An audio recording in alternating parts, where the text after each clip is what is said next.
All right, hey, welcome back to Car Talks, where I rant, ramble, rave, and more about my thoughts on training, life, and fitness. And today, I think about structuring or sequence for the structure of your training, especially when it comes to multi-week sequencing, right? So, last night, got in a great conversation with some athletes. Part of our plan coming back after some COVID stuff, we went through a really long period of tempo movements, right? So a lot of slow eccentrics, slowly lowering movements. We kind of had a handful that we worked through. We worked through regular split squats, then rear foot elevated split squats, then front squats.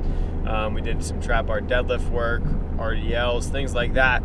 Being able to control and lower, right? And one of those things that we look at, being able to understand kind of creating tendon strength, but also preparing a muscle to absorb and create force. Because that's one of those big things, is that when we're looking at movement is the controlling of forces. So you absorb force, kinetic energy, right? Like if I step forward and hit the ground, force is impacted on my body. But then when I go in stride, I take that force and then reapply it through muscle contractions and tendon kind of elasticity to then create motion. And so being able to understand that, if you can structure your training right, eccentric movements, you can actually end up holding more load and creating more force through eccentrics than you can through concentric movements, right? So basically, if you think about a squat, you can control more going down than you can coming up.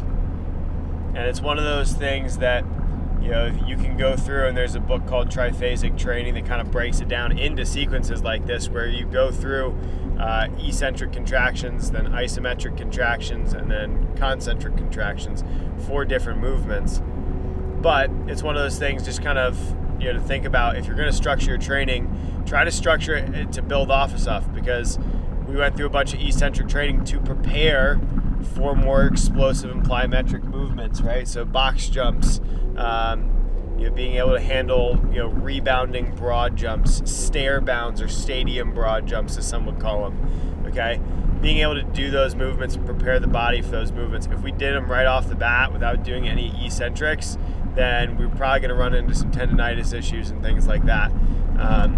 It's all just how you structure your training, right? The thing you do today should set up and impact what you do tomorrow, right? What you do this week should be setting you up for success next week.